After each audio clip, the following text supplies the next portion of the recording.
Hello everyone, my name is Ranjana Yadav और आज हम स्टार्ट करने जा रहे हैं इंडियन पॉलिटी का एक बहुत ही इंपॉर्टेंट टॉपिक, जिसमें हम भारत के महत्वपूर्ण अधिकारी जो हैं और उनकी जो शपथ ग्रहण है वो किसके द्वारा होती है और कौन करवाता है, और वो अपना जो पद है वो त्यागपत्र किसको देते हैं, इसके बारे में हम आज अपने इस वीडियो लेक्चर में पढ़ेंगे। और भारत के जो अधिकारी हैं उनकी एज कितनी होती है जब वो अपना पद ग्रहण करते हैं, इसको हम अपने इस वीडियो लेक्चर में कंटिन्यू करेंगे, जो आपके सभी एग्जाम्स में इंपॉर्टेंट है। चाहे आप टीचिंग का कोई एग्जाम दे रहे हैं, चाहे वो आप आईएएस के एग्जाम दे रहे हैं, या फिर किसी भी गवर्नमेंट के जो एग्जाम्स होते हैं उसमें आपकी इंडियन पॉलिटी से क्वेश्चन पूछे जाते हैं। और उनकी एज और उनके पद ग्रहण करने की आयु, उनके रिटायरमेंट की एज, और किसको वो अपना त्याग पत्र देते हैं, किसके सामने वो अपनी शपथ जो है वो ग्रहण करते हैं, इसके क्वेश्चंस आपके एग्जाम में आते हैं। तो हम छोटे अधिकारी से लेकर के बड़े अधिकारी तक सबकी हम एज, उनकी शपथ, इसको हम अपने इस वीडियो लेक्चर में डिस्कस करेंगे। तो स्टार्ट करते हैं। सबसे पहले हम जानते हैं कि भारत के जो पदाधिकारी हैं वो कौन है और किसके द्वारा इनको निर्वाचित या नियुक्त किया जाता है, और कौन इनको शपथ ग्रहण करवाता है, और ये अपना त्याग पत्र किसे देते हैं। हम इस वीडियो लेक्चर में इसको पढ़ेंगे। तो हम सबसे पहले राष्ट्रपति के बारे में पढ़ते हैं कि जो भारत का राष्ट्रपति है वो किसके द्वारा निर्वाचित या नियुक्त किया जाता है।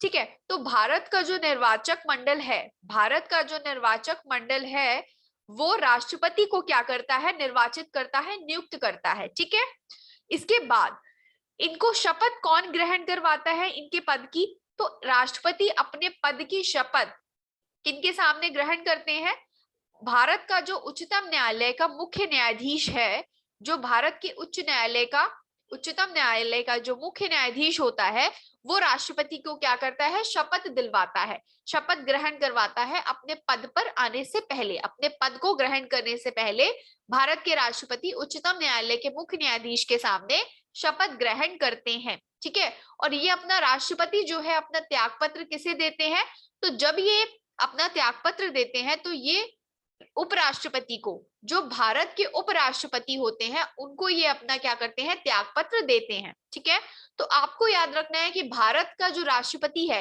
वो किसके द्वारा निर्वाचित या नियुक्त किया जाता है, तो भारत के निर्वाचक मंडल के द्वारा राष्ट्रपति को क्या किया जाता है, नियुक्त किया जाता है। और इनको उनके पद की शपथ वो कौन ग्रहण करवाता है, तो उच्चतम न्यायालय के जो मुख्य न्यायाधीश होते हैं वो भारत के राष्ट्रपति को शपथ ग्रहण करवाते हैं। राष्ट्रपति अपना त्याग पत्र किसे देते हैं, तो भारत के राष्ट्रपति भारत के उपराष्ट्रपति को अपना त्याग पत्र सौंपते हैं। ठीक है, इसके बाद नेक्स्ट आता है आपका भारत के उपराष्ट्रपति, जिसको राज्यसभा का क्या बोला जाता है, सभापति बोला जाता है। उपराष्ट्रपति भारत की राज्यसभा का क्या होता है, सभापति होता है। ठीक है, इसके बाद आता है कि इसका भी जो निर्वाचक है वो नियुक्त कौन करता है, तो भारत का निर्वाचक मंडल उपराष्ट्रपति को भी क्या करता है, नियुक्त करवाता है। उसके बाद कौन शपथ ग्रहण करवाता है उपराष्ट्रपति को, तो राष्ट्रपति जो है, उपराष्ट्रपति राष्ट्रपति के सामने शपथ ग्रहण करते हैं। ठीक है, राष्ट्रपति जो है वो शपथ ग्रहण करवाते हैं उपराष्ट्रपति को उनके पद ग्रहण करने से पहले।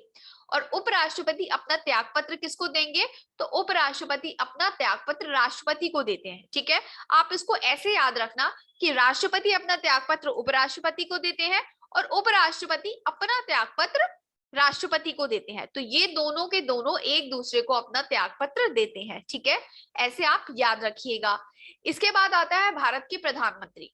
भारत के प्रधानमंत्री की नियुक्ति किसके द्वारा की जाती है, तो भारत के प्रधानमंत्री की नियुक्ति राष्ट्रपति द्वारा की जाती है। ठीक है, भारत के प्रधानमंत्री की नियुक्ति राष्ट्रपति के द्वारा की जाती है।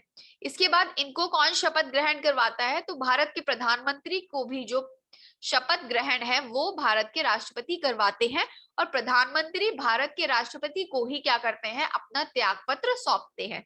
ठीक है, हमें अगर रिजाइन देना पड़ेगा, मैं अगर किसी स्कूल में एज अ टीचर हूं, तो मैं किसको जो है वो दूंगी, अपना रिजाइनिंग लेटर प्रिंसिपल को दूंगी ना। तो उसी तरह से भारत के जो प्रधानमंत्री हैं वो भारत के राष्ट्रपति को क्या देते हैं, त्यागपत्र देते हैं।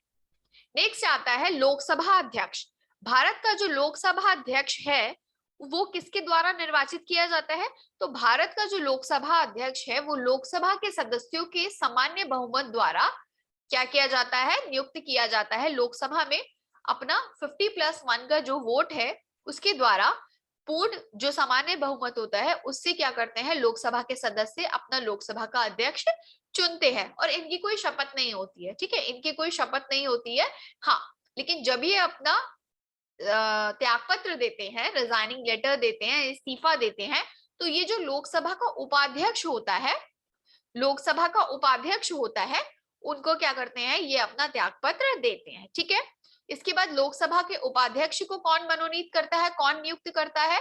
तो लोकसभा के उपाध्यक्ष को भी लोकसभा के सदस्य ही जो है सामान्य बहुमत द्वारा चुनते हैं। ठीक है, पीपल्स मेजोरिटी के द्वारा, इनकी भी कोई शपथ नहीं होती है। तो लोकसभा के अध्यक्ष और लोकसभा के उपाध्यक्ष, इन दोनों की कोई शपथ नहीं होती है और इनको नियुक्त कैसे किया जाता है? लोकसभा के सदस्यों के द्वारा सामान्य बहुमत से इनको क्या किया जाता है? चुना जाता है। और ये लोग ये किसको अपना त्यागपत्र देते हैं?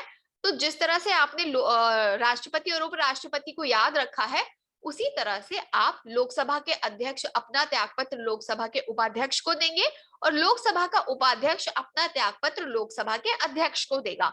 ठीक है, इस तरह से ये दो बातें क्या करनी है, आपको याद रखनी है। ठीक है, नेक्स्ट आता है कि मुख्य चुनाव आयुक्त जो होते हैं, ठीक है, चुनाव जो निर्वाचक मंडल है उसमें जो मुख्य चुनाव होते हैं आयुक्त, वो किसके द्वारा निर्वाचित किए जाते हैं?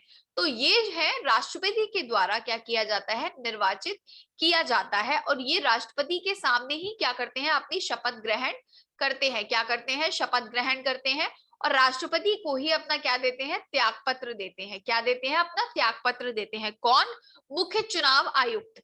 ठीक है, उसके बाद उच्चतम न्यायालय के मुख्य न्यायाधीश और उच्चतम न्यायालय के अन्य न्यायाधीश, ये भी क्या करते हैं, ये भी राष्ट्रपति के द्वारा ही निर्वाचित किए जाते हैं। राष्ट्रपति के सामने ये अपनी शपथ ग्रहण करते हैं और राष्ट्रपति को त्यागपत्र देते हैं। ठीक है, तो अन्य न्यायाधीश राष्ट्रपति के सामने क्या करते हैं, शपथ ग्रहण करते हैं, राष्ट्रपति उनको नियुक्त करते हैं और उनको अपना त्यागपत्र राष्ट्रपति के सामने ये लोग देते हैं। तो ये तीनों को आपको अच्छे से याद रखना है कि मुख्य चुनाव आयुक्त, उच्चतम न्यायालय के मुख्य न्यायाधीश और उच्चतम न्यायालय के अन्य न्यायाधीशों की नियुक्ति राष्ट्रपति करता है, शपथ भी इनको राष्ट्रपति दिलवाता है और ये अपना त्यागपत्र राष्ट्रपति को देते हैं।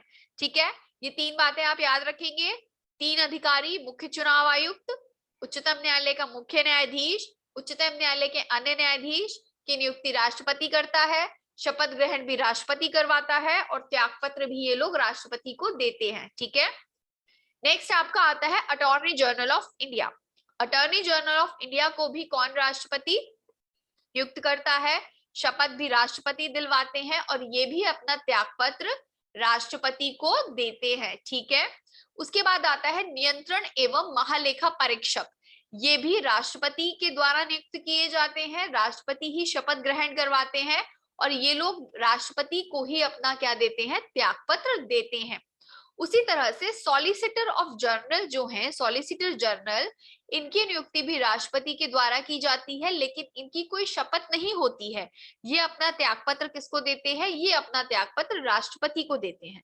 ठीक है, इसके बाद यूपीएससी, संघ लोक सेवा आयोग का जो अध्यक्ष होता है वो भी किसके द्वारा, राष्ट्रपति के द्वारा चुना जाता है, नियुक्त किया जाता है।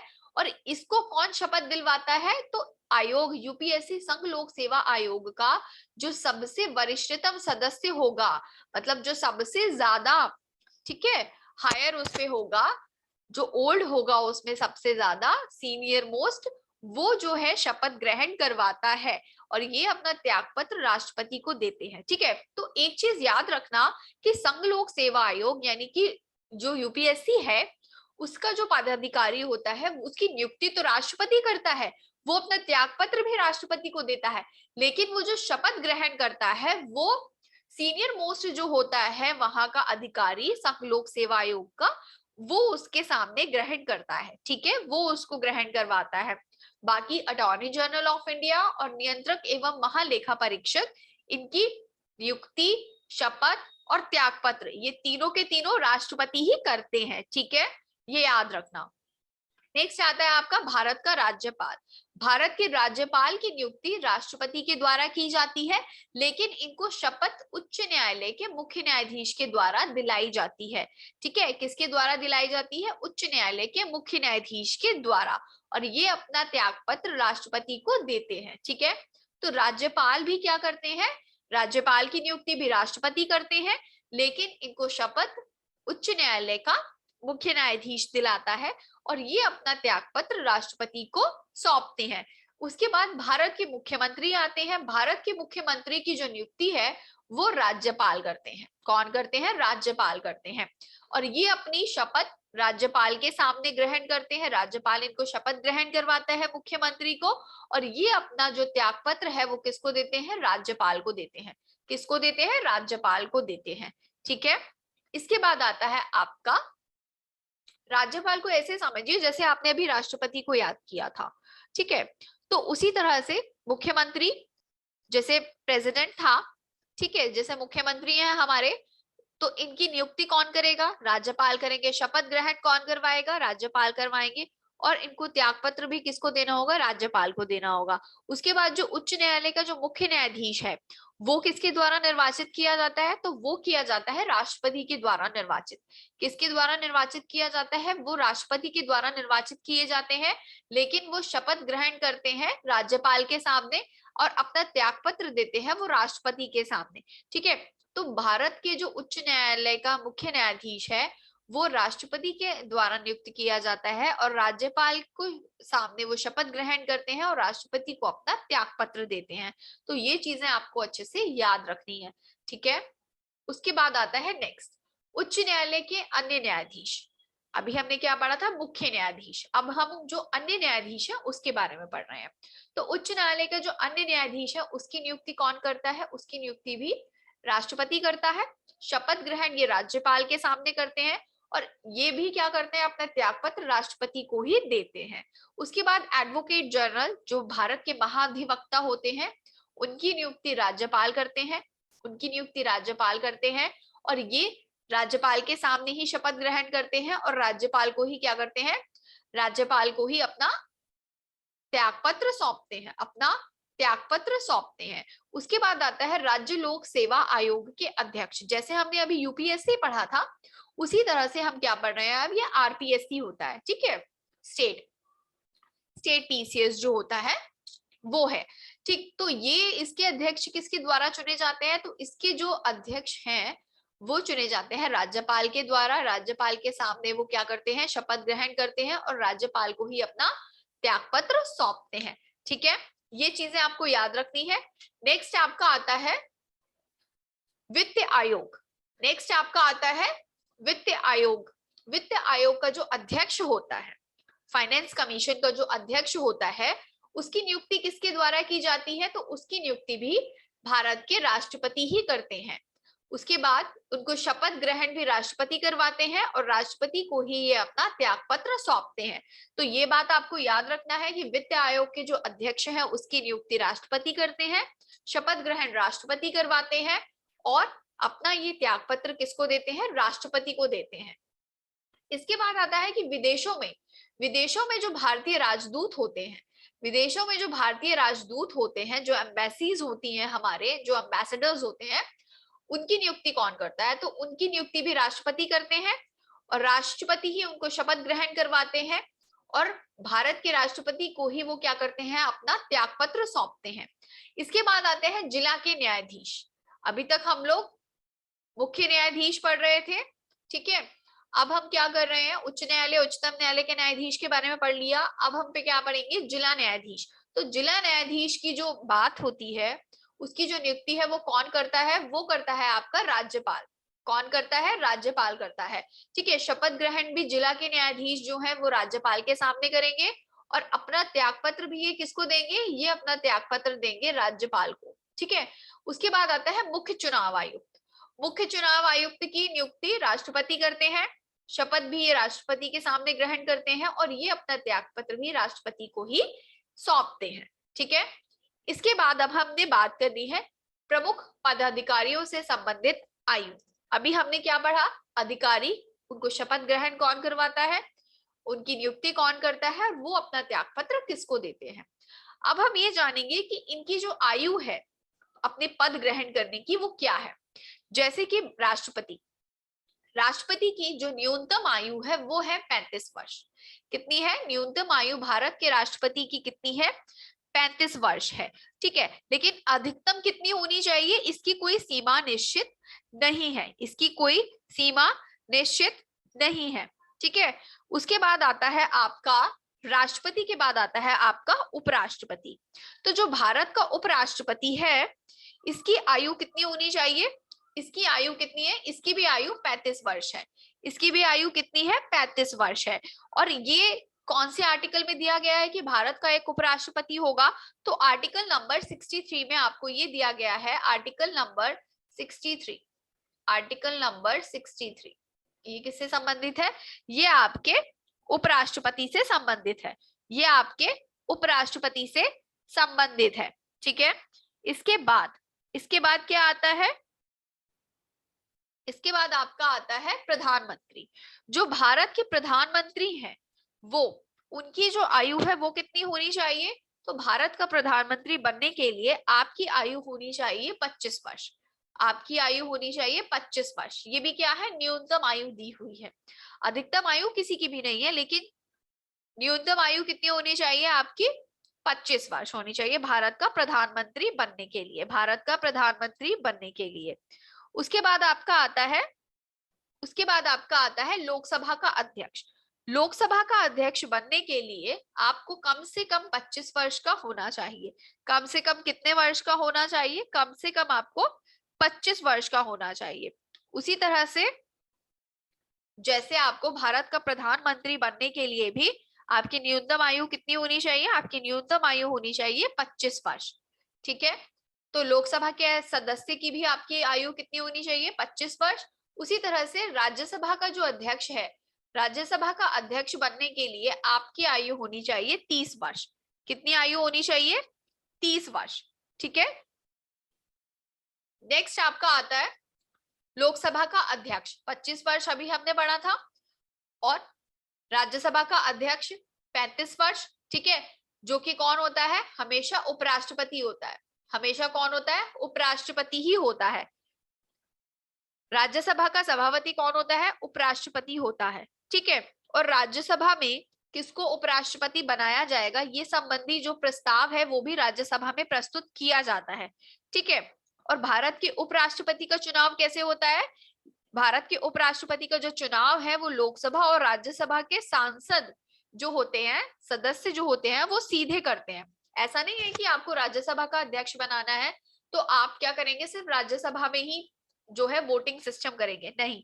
जब भारत का उपराष्ट्रपति चुना जाता है तो कैसे चुनते हैं, लोकसभा और राज्यसभा के दोनों संसद के सदस्य जो हैं वो वोट करते हैं और फिर क्या बनाया जाता है, उपराष्ट्रपति बनाया जाता है। क्या बनाया जाता है, भारत का उपराष्ट्रपति बनाया जाता है।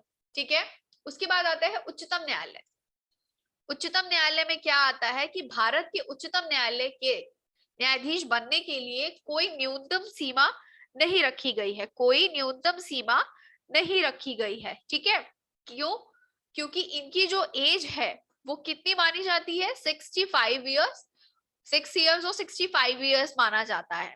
ठीक है, तो नेक्स्ट है आपका भारत का महान्यायवादी। इनकी भी कोई एज नहीं है, भारत के न्यायवादी जो हैं इनकी भी कोई एज नहीं रखी गई है।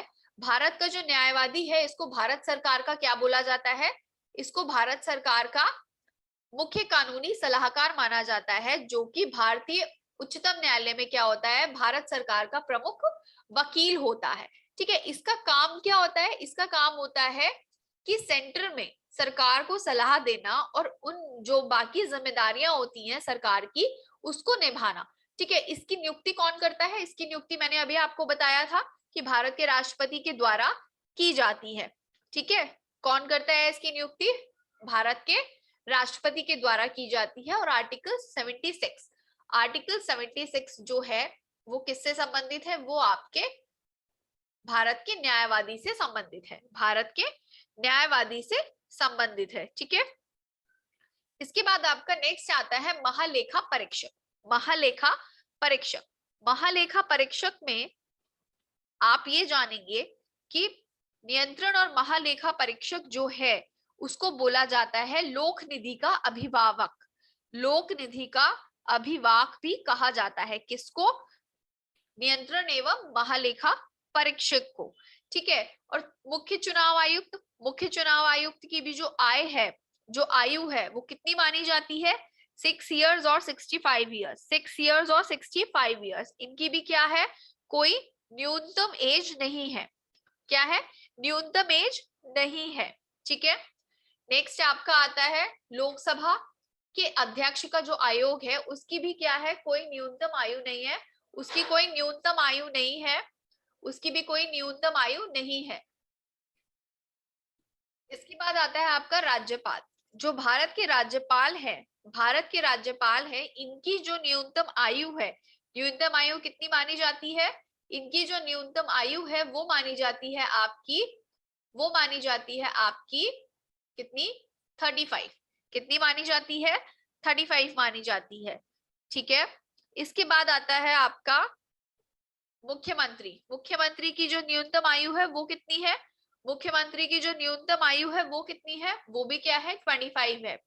25 है। विधानसभा का अध्यक्ष, विधानसभा के अध्यक्ष की न्यूनतम आयु 25 वर्ष है। विधान परिषद के, विधान परिषद की आयु कितनी रखी गई है उसके अध्यक्ष की? तो 30 वर्ष रखी गई है। कितनी रखी गई है?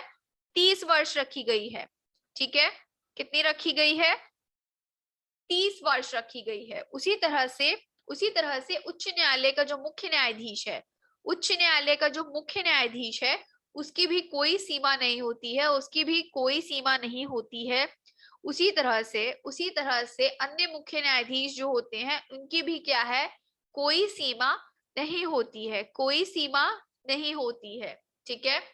तो ये चीज आपको याद रखनी है।